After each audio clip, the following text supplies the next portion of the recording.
Assalamualaikum warahmatullahi wabarakatuh. Waalaikumsalam. Alhamdulillahirrabbilalamin. Wassalatu wassalamu ala rasulillah Sayyidina Muhammad ibn Abdillah. Wala hawla wala quwata illa billahil aliyyil azim. Amma ba'du.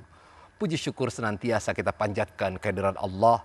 Salawat dan salam tak lupa kita sampaikan kepada yang kita cintai, Nabi besar Muhammad sallallahu alaihi wasallam. Pemirsa iNews TV dimanapun Anda berada, kita berjumpa kembali dalam acara yang kita tunggu-tunggu dan kita cintai bersama. Kiswah Kajian Islam Ahlus Sunnah wal Jamaah bersama dengan guru kita, Kiai Haji Misbahul Munir, yang biasa saya panggil dengan sebutan Kiai Misbah. Assalamualaikum Kiai. Warahmatullahi wabarakatuh. Kita ketemu lagi Kiai ya. Alhamdulillah. Tetap semangat dan sehat selalu Kiai ya. Mas Agus sehat? Alhamdulillah Kiai. Berkat doa Kiai itu semua. Alhamdulillah. Nah, Kiai, hari ini kita akan berbincang tentang tema kita, ibadah puncak dari tujuan hidup. Nah, dari mana kita sumber yang akan kita gali ini Kiai? Makasih Mas Agus. Jadi saya kutip dalam kitab Hadis Arba'in Nawawi. Ini berisi tentang mau'idhah, tentang sabda Rasulullah Shallallahu Alaihi Wasallam yang berisi 40 hadis ya. Dan disusun oleh Imam Nawawi. Mas Agus, berbicara tentang kehidupan, banyak orang mengartikan hidup itu artinya ketika kita mendapatkan tahta. Hidup itu ketika kita mendapatkan wanita. Hidup itu ketika kita mendapatkan harta. Dan sejarah telah mencatat bagaimana para pesohor, pelaku sejarah, melakukan perjalanan hidupnya sehingga sampai kepada titik yang mereka inginkan. Dan ternyata tidak semua mendapatkan sesuatu yang seperti apa yang mereka bayangkan. Dikirain sesuatu yang ada, ternyata hanya fata morgana, wujud tanpa rupa. Karena itu mari jangan sampai kita ulangi lagi. Kita ini punya hidup hanya satu kali. Jangan sampai kita melupakan tujuan hidup kita. Sehingga kita menghadap Allah Subhanahu wa Ta'ala tidak dengan sia-sia. Kemudian kita hidup hanya menyesali nasib. Ya, sesal dahulu pendapatan, sesal kemudian tidak berguna, kan begitu. Karena itu saya bacakan di dalam Al-Quran Mas Agus. Ya, silakan Kiai. A'udzubillahi minasyaitonirrajim. Bismillahirrahmanirrahim. Wa ma khalaqatul jinna wal insa illa liya'budun. Wa ma khalaqatul jinna, dan tidak aku jadikan jin wal insa dan manusia illa liya'budun, kecuali tujuannya agar beribadah kepadaku. Jadi jin dan manusia diciptakan oleh Allah, tujuannya adalah agar beribadah kepada Allah Subhanahu wa Ta'ala.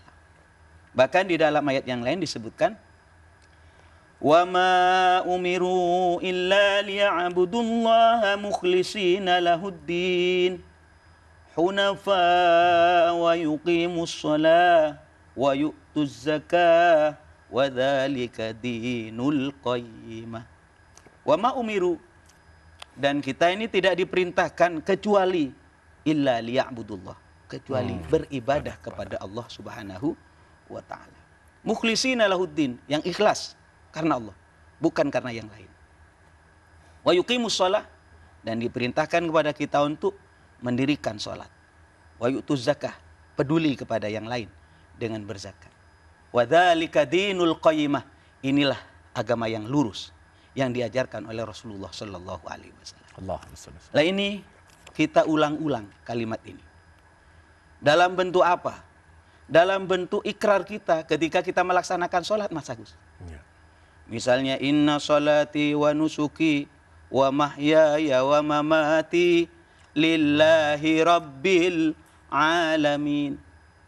Hidup kami dan mati kami, semua aktivitas mulai bangun tidur sampai tidur kembali, lillahi rabbil alamin, hanya untuk Allah, hanya karena Allah. Ini diucapkan paling sedikit 5 kali, karena kita melaksanakan sholat zuhur, asar, maghrib, isya, subuh, kita membaca doa iftitah. Tujuannya apa? Agar kita tidak melenceng, Mas Agus. Ya, ya, ya. Karena di perjalanan, Mas Agus, yang namanya kehidupan ini, kita digoda kiri kanan dengan berbagai macam kepentingan. Karena itu harus kita teguhkan kembali. Lillahi Rabbil Alamin. Hidup dan matiku, aktivitas yang saya lakukan, tidak ada lagi kecuali karena Allah. Ibadah karena Allah Subhanahu wa Ta'ala. Dan kita tahu, Mas Agus, namanya ibadah. Ibadah itu tidak hanya ibadah mahdoh. Ya. Ada juga ibadah ghairu mahdoh. yakni ibadah yang tidak langsung berhubungan dengan Allah. Kalau ibadah mahdoh, ibadah yang murni, misalnya sholat, ibadah mahdoh. Puasa, ibadah mahdoh. Baca Quran, ibadah mahdoh. Ada ibadah yang tampaknya itu bukan ibadah. Ke pasar, bukan ibadah, itu kelihatan. Ngojek, bukan ibadah, benar nggak? Ke sawah, ke laut, kerja, ke kantor, bukan kelihatan ibadah. Tapi akan bernilai ibadah ketika diniati dengan ibadah. Kan itu Rasulullah Shallallahu Alaihi Wasallam mengingatkan kepada kita.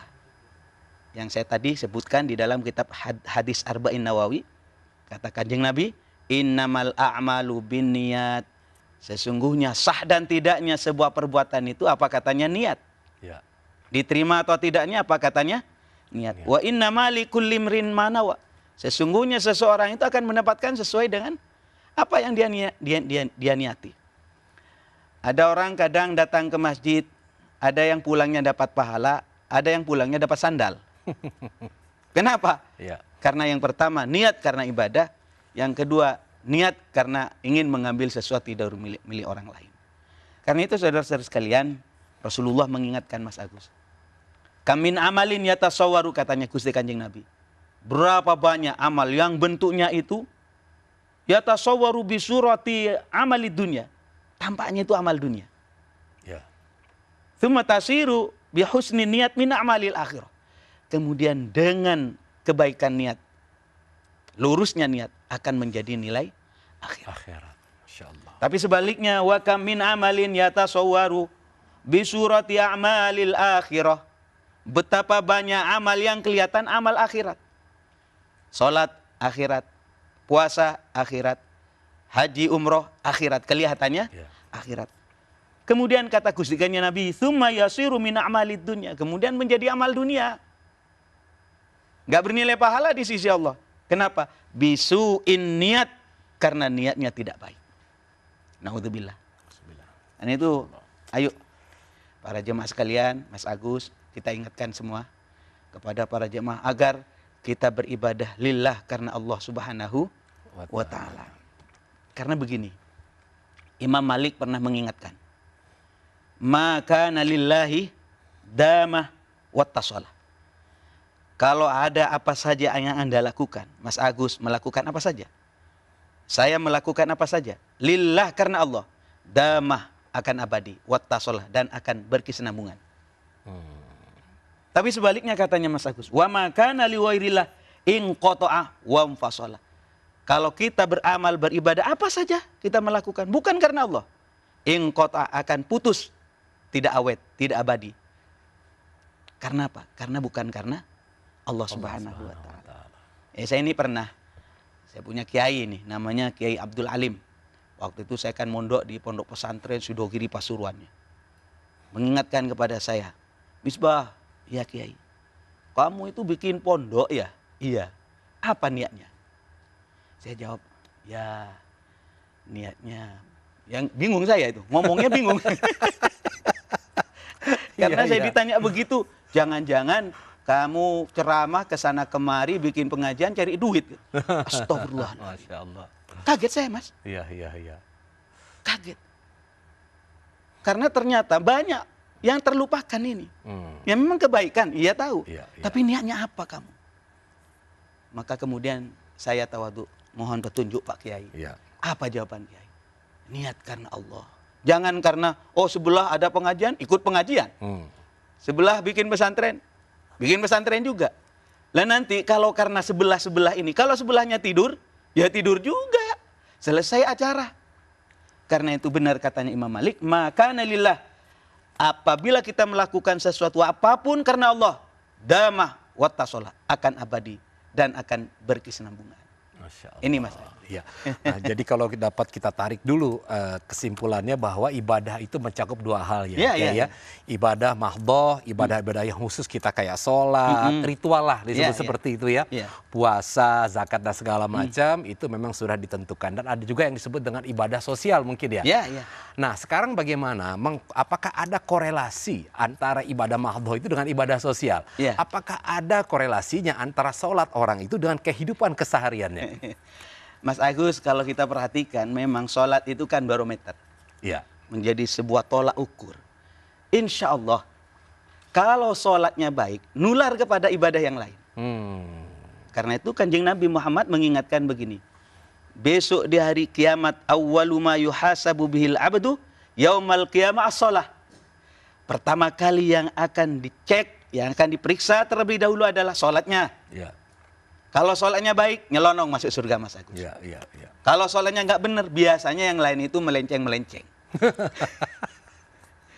Karena itu, mengapa saya berani mengatakan ada korelasi. Kalau sholatnya benar, tanha anil fahsyai wal munkar. Tapi kalau sholatnya yang nggak benar, ayo kita koreksi. Jangan, ya saya sudah rajin sholat Pak Kiai, tapi kok rajin maksiat. Nah, itu dia. Mas Agus, itu harus dikoreksi. Itu adalah sholat kita. Jangan-jangan wudhunya nggak benar. Jangan-jangan pakaian yang kita pakaian ini bukan pakaian yang halal. Syarat rukunnya belum sempurna. Ini saya harap pengajian semacam ini terus harus ada mengingatkan. Yang namanya al-jahiliyatu adat kama kanat. Kebodohan itu datang dan datang lagi. Jadi jangan bosan. Kiai mis bawa pengajian terus. Ya memang harus ada yang mengingatkan. Itu Mas Agus. Ya, jadi sebenarnya kalau sholatnya itu benar, otomatis ya di sebuah, kalau kita melihat pada konteks yang lebih luas, ya ibaratnya korupsi pasti akan menurun, gitu ya. Kejahatan orang-orang yang begal akan menurun, begitu ya. Itu bisa nggak dibuat dinilai yang seperti itu. Nah, kemudian bagaimana kemudian menjadikan sholat itu adalah sholat yang baik? Kita ngukurnya itu seperti apa? Jadi saya mempunyai keyakinan apa yang disampaikan oleh Rasulullah itu adalah solusi. Bahwa sholat itu tanha anil fahsyai wal munkar. Di dalam Al-Quran disemakan itu. Sungguhnya sholat itu bisa tanha, bisa mencegah dari perbuatan keji dan mungkar. Kemaksiatan, kezaliman akan hilang dengan sholat Mas Agus. Lah ini persoalannya memang di lapangan kadang-kadang tidak sinkron ya. Tidak sinkron. Dan ini harus dikoreksi. Bukan Qur'annya Mas Agus yang dikoreksi. Ini satu contoh misalnya, kita sudah mengikuti petunjuk. Karena Quran itu petunjuk. Dzalikal kitabu la raiba fihi hudan lil muttaqin. Hudan lil muttaqin. Quran itu petunjuk bagi orang yang bertakwa. Artinya kalau kita ikut insya Allah selamat. Lah misalnya begini, ada rambu jalan. Ke kanan Surabaya, ke kiri misalnya ke Lampung misalnya ya. Sudah ikut petunjuk ke kanan. Kamu ke Surabaya pasti nyampe. Kalau ke kiri ke Lampung misalnya. Sudah ikut. Tiba-tiba kok nggak nyampe ke Surabaya. Tapi nyampe ke rumah sakit. Kenapa? Kecelakaan di jalan. Yang disalahkan jangan rambu-rambu jalan itu Mas Agus. Perilaku kita jangan-jangan waktu nyetir kita mata jelalatan kemana-mana. Akhirnya yang terjadi kecelakaan. Atau ngantuk. Jadi jangan salahkan. Itu salah itu. Saya mau ke Surabaya kok nyampe ke rumah sakit. Nah, karena itu kita harus yakin. Dzalikal kitabu la raiba fihi hudal lil muttaqin. Quran ini petunjuk. Nah, termasuk tadi. Kalau Anda sholatnya baik. Tanha anil fahsyai wal munkar. Bisa mencegah dari perbuatan keji dan munkar. Itu Mas Agus. Nah pemirsa, banyak hal lagi yang dapat kita gali. Ya misalkan saja ketika seseorang berbuat sesuatu, ini karena saya ingin membahagiakan istri, ingin membahagiakan suami, ingin membahagiakan anak. Apakah itu termasuk ibadah? Dan bagaimana itu menjadi puncak ibadah? Nanti akan kita perbincangkan kembali setelah pesan-pesan yang berikut ini. Tetap bersama kami di Kiswah Kajian Islam Ahlus Sunnah wal Jamaah.